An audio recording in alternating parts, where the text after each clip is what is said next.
Hanya saja ada catatan yang disebutkan oleh para ulama tentang anak kecil yang belum dilahirkan, yaitu janin.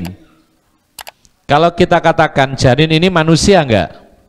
Ya, manusia juga. Hidup enggak?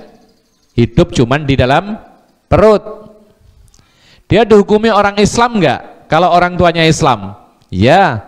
Makanya dalam Islam itu orang yang dilahirkan oleh orang tua muslim dan muslimah, maka tidak ada kewajiban untuk masuk Islam. Tidak ada. Mana ada?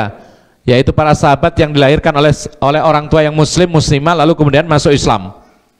Karena apa? Karena anak orang Islam dihukumi Islam. Ya. Anak orang Islam dihukumi Islam. Karena dalam hadis demikian juga, setiap anak yang dilahirkan itu di atas fitrahnya. Ya. Jadi keliru kalau kemudian, apalagi sekarang ada misalnya kelompok pengajian. Kalau bergabung dengan kelompok pengajian tertentu maka harus bersahadat. Ini tanda-tanda yaitu kelompok menyimpang, aliran menyimpang. Kalau bahasa yang agak kerasnya dikatakan kelompok sesat, begitu.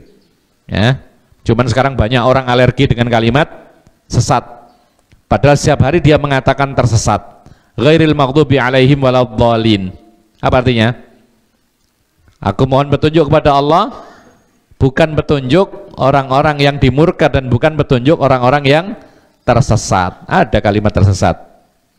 Ya. Jadi dalam Islam tidak ada kemudian orang yang dilahirkan oleh orang tuanya muslim kemudian untuk ketika dewasa bersyahadat atau ketika masuk ke kelompok tertentu kemudian mengulangi syahadat, apalagi ketika menikah bersyahadat dulu. Ini tidak ada dalam Islam. Pernah dengar antum? Ketika menikah bersyahadat dulu, padahal ya Islam, lakinya Islam, perempuannya Islam, orang tuanya semuanya Islam, tapi bersyahadat dulu. Kita tanya, syahadat untuk apa? Enggak sholat juga. Ya kalau sholat ada syahadatnya. Enggak adzan juga. Adzan ada syahadatnya. Untuk apa kira-kira? Hah? Enggak ada. Karena memang tidak ada bersyahadat untuk menikah, itu enggak ada. Kecuali kalau dia itu orang kafir baru mau masuk Islam. Cuman masalahnya kenapa kok ketika menikah masuk Islamnya? Gitu loh. Kenapa enggak sebelumnya? Karena untuk masuk Islam itu ketika dia ingin masuk Islam langsung masuk ke dalam Islam, jangan ditunda. Karena apa? Karena tidak ada jaminan dia hidup sehari dua hari kemudian dia meninggal dunia sebelum dia sempat masuk ke Islam. Makanya ini juga catatan. Sebagian beberapa saat yang lalu ada yang menelpon ingin mengadakan pengajian akbar, tabligh akbar.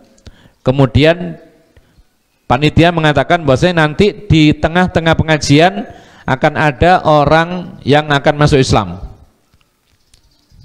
Kenapa dilakukan pas pengajian akbar? Supaya orang melihat, menyaksikan. Maka kita tanyakan, apakah dia sudah ingin masuk Islam? Oh iya, tapi kita tahan dulu menunggu acara. Ini tidak benar.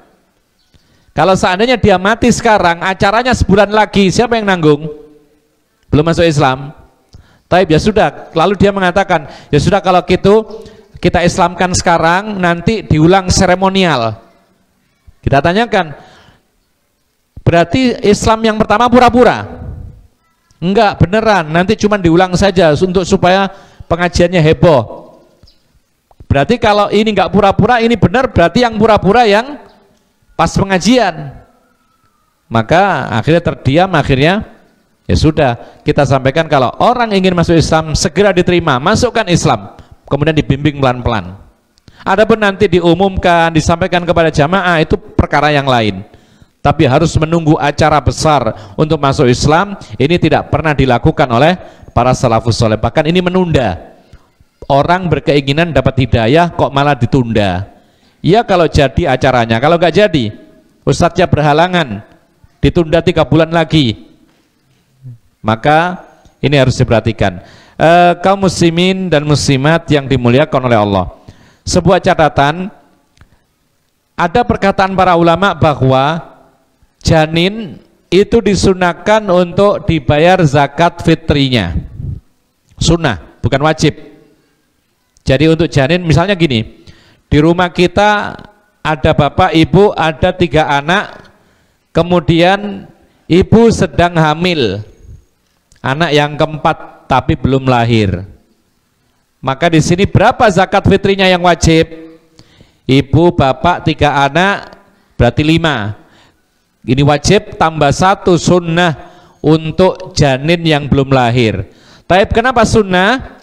Disebutkan oleh para ulama bahwa karena itulah yang dilakukan oleh Utsman bin Affan radhiyallahu an ketika beliau menjadi khalifah. Dan Utsman bin Affan termasuk khulafaur rasyidin. Maka kalau dia khulafaur rasyidin, perbuatannya tidak ditentang oleh sahabat yang lain, maka ini termasuk hukum agama. Rasulullah mengatakan, alaikum bisunnati wa sunnatil khulafair rasyidin. Peganglah sunnahku dan sunnahnya para khulafaur rasyidin. Maka ketika Utsman bin Affan mengeluarkan zakatul fitri untuk janin, kita katakan termasuk sunnah mengeluarkan zakatul fitri untuk janin. Tapi pertanyaannya, kenapa nggak wajibkan sama-sama zakat?